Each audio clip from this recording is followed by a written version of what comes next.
जो बहू पहले सभी को अच्छी लगती है वह बाद में बुरी लगने लगती है। अरे बिट्टो जरा संभल कर, गिर जाएगी। इतनी ऊंचाई से कोई छलांग लगाता है भला? बुआ पार्वती जी बोली। बुआ आप चिंता ना करो, मुझे आदत है, कहकर बिट्टो हंस पड़ी। बुआ जी बोली यह बिट्टो पता नहीं कब सुधरेगी। बुआ जी घर आकर बिट्टो की माँ जागृति से बोली, भाभी लड़की अब जवान हो रही है, इसे यह उटपटांग हरकतें करने से रोकती क्यों नहीं हो? जागृति जी बोली, दीदी बिट्टो थोड़ी चंचल है, आप जानती तो हो, धीरे धीरे सब सीख जाएगी। चलिए आपको बताते हैं। बिट्टो जिसका असली नाम था सुहासिनी। सुहासिनी को घर में प्यार से सभी बिट्टो बुलाते थे। बचपन से ही चंचल सुहासिनी की हरकतें लड़कों से कम ना थी। घर में दादा दादी बुआ पार्वती जी जो कम उम्र में विधवा हो जाने के कारण हमेशा के लिए मायके चली आई थी। माता पिता और छोटा भाई गप्पू रहते थे। रात को सुहासिनी जब सबके साथ बैठकर फैमिली सीरियल कुमकुम कहानी घर घर की, और क्योंकि सास भी कभी बहू थी, यह देखती तो खूब जोरों से हंसती और कहती, मम्मा सीरियल में कुछ भी बताते हैं, बस बहू को टारगेट किया जाता है, जैसे कि बहू ना हो कोई घर की विलेन हो।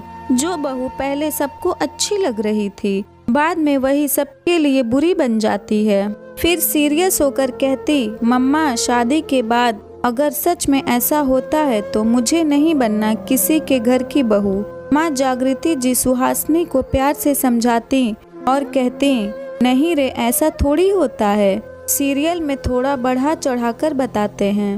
वक्त के साथ साथ सुहासिनी भी बड़ी हो गई और उसकी भी सगाई हो गई। सगाई और शादी के बीच 1 साल का अंतराल रखा गया ताकि बच्चे एक दूसरे को अच्छे से समझ पाएं।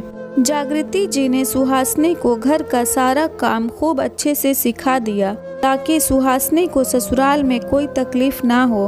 बुआ पार्वती जी भी सुहासिनी को इस रूप में देखकर हैरान थी और बोलती थी, यह बच्ची तो अब बड़ी हो गई। सुहासिनी का मंगेतर रौनक बहुत हंसमुख और शांत स्वभावी था। सुहासिनी और रौनक सगाई में फोन पर खूब बातें करते और एक दूसरे के प्रति अपना प्यार व्यक्त करते। दोनों के इंतजार की घड़ियां खत्म हुई और शादी हो गई। सुहासिनी की सास अमृता जी और ससुर मनोहर जी सुहासिनी जैसे बहू पाकर खुश थे। सुहासिनी ने आते ही घर की सारी जिम्मेदारियां अपने हाथ में ले लीं और अपने काम से सभी को खुश कर दिया।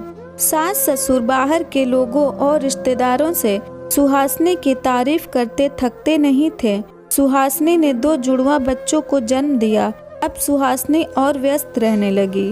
घर के सारे काम ठीक तरह से करने के बावजूद भी अब सास अमृता जी का मुंह टेढ़ा रहता और वह ताने मारने का एक मौका ना छोड़ती। एक दिन तो कुछ रिश्तेदारों के सामने मनोहर जी और अमृता जी बोले, आजकल के बेटे बहू तो बस खुद के बारे में सोचते हैं, खुद का परिवार जैसे ही पूरा हुआ नहीं कि घर के बुजुर्गों के प्रति उनका कोई ध्यान ही नहीं है। सुहासिनी को उनकी यह बात बहुत बुरी लगी। वह सोचने लगी, इतने सालों तक वह बस दूसरों के लिए ही तो जीती आई थी। सास ससुर पति और अब बच्चे। पति रौनक कहते, यार सुहासिनी रात को थोड़ा सच संवर कर रहा करो, पहले कितनी सुंदर लगती थी, अब देखो कैसे पेट निकल आया है, हमेशा घर के कपड़ों में कैसे भी रहती हो, पति को खुश रखना भूल ही गई हो, तुम्हें ऐसे देखकर जो मूड होता है वह भी खराब हो जाता है।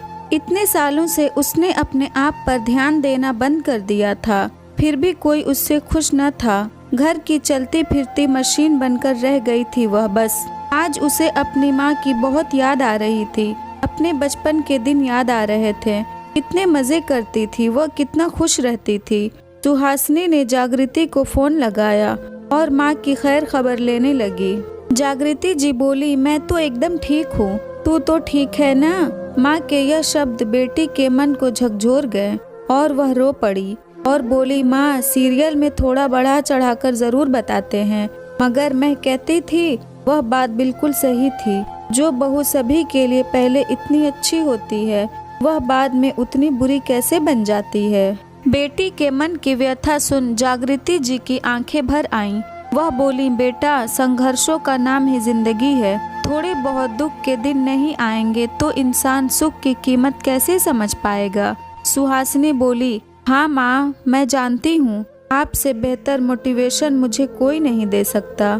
मैं इन परिस्थितियों को भी बदल कर दिखलाऊंगी और फिर से अपना नाम बनाऊंगी। एक दिन वापस यही लोग मेरी तारीफ करेंगे। देखना, आप जागृति जी ने बेटी को बहुत आशीर्वाद दिया। सुहासिनी अब अपने लिए भी जीने लगी और जो वक्त मिलता उसे सभी को देने लगी। सुहासिनी ने घर बैठे ही मेहंदी और डांस सिखाने का काम भी शुरू कर दिया था। उसे सास ससुर या लोगों की बातों की कोई परवाह नहीं थी। बस अब वह कुछ करना चाहती थी। अपने आप पर ध्यान देने की वजह से फिर से उसका चेहरा चमक उठा और आत्मविश्वास का रंग तो अलग ही होता है जो चेहरे से झलकता है। रौनक फिर से सुहासिनी के साथ रोमांटिक होने लगा।